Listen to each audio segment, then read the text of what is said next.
राजा, रानी और सुनहरी चिड़िया। बहुत समय पहले एक सुंदर राज्य था जिसका नाम अमरलोक था। इस राज्य के राजा अंसारी का दिल बड़ा ही कोमल और दूसरों पर दया करने वाला था।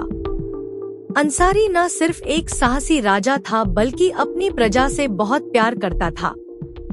अमरलोक की प्रजा अपने राजा के प्रति बहुत वफादार थी क्योंकि राजा ने अपनी पूरी ईमानदारी से राज्य का ख्याल रखा था।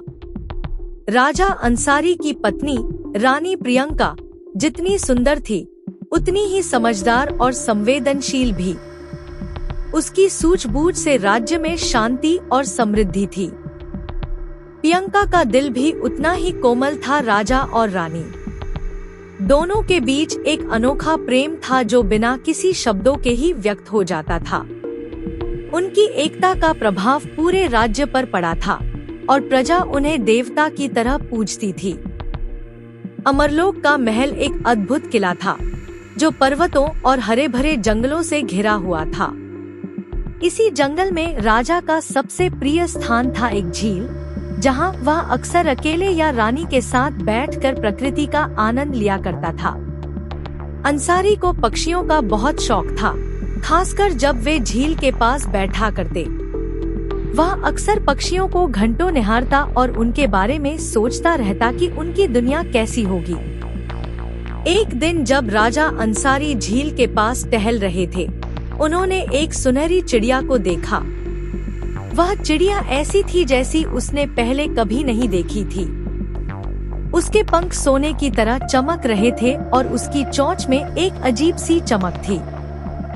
वह चिड़िया राजा के बहुत करीब आई और उसकी आंखों में देखते ही राजा को महसूस हुआ कि यह कोई साधारण चिड़िया नहीं है।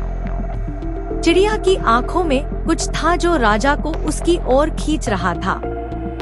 ऐसा लगा जैसे वह कुछ कहना चाहती है, कोई कहानी बताना चाहती है। राजा ने उस चिड़िया को पकड़ने का फैसला किया और उसे अपने महल में ले आए। रानी प्रियंका को भी वह चिड़िया बहुत भा गई।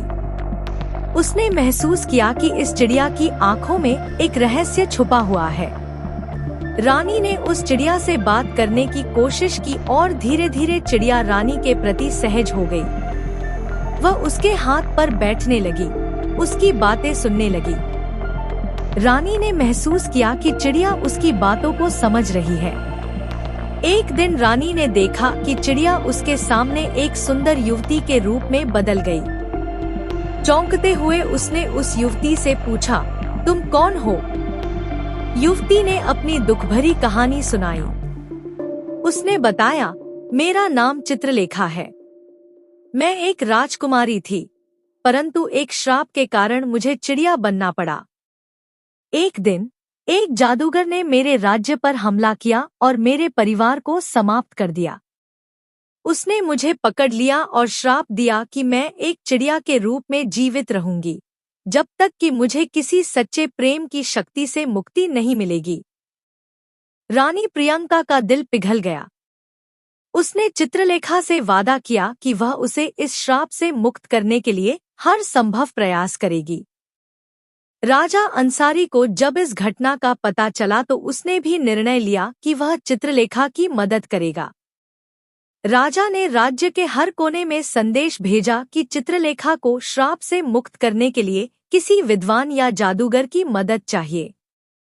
कई विद्वान और जादूगर आए, लेकिन किसी के पास उस श्राप को तोड़ने की शक्ति नहीं थी। समय बीतता गया और राजा रानी निराश होने लगे, परंतु उन्होंने हार नहीं मानी। एक रात राजा अंसारी ने सपना देखा।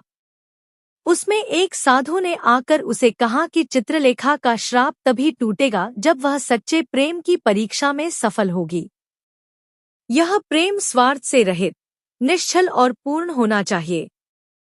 राजा अंसारी को समझ नहीं आया कि यह कैसे संभव होगा।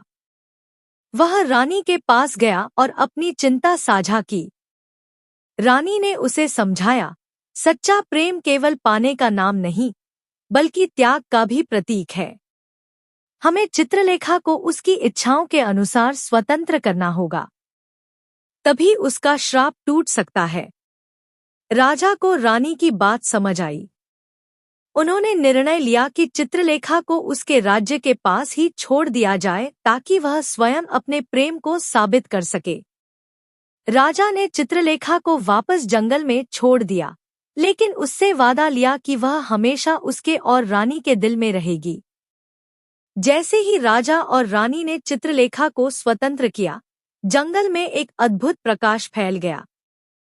चित्रलेखा की चिड़िया रूपी काया अचानक टूट गई और वह अपने वास्तविक रूप में आ गई।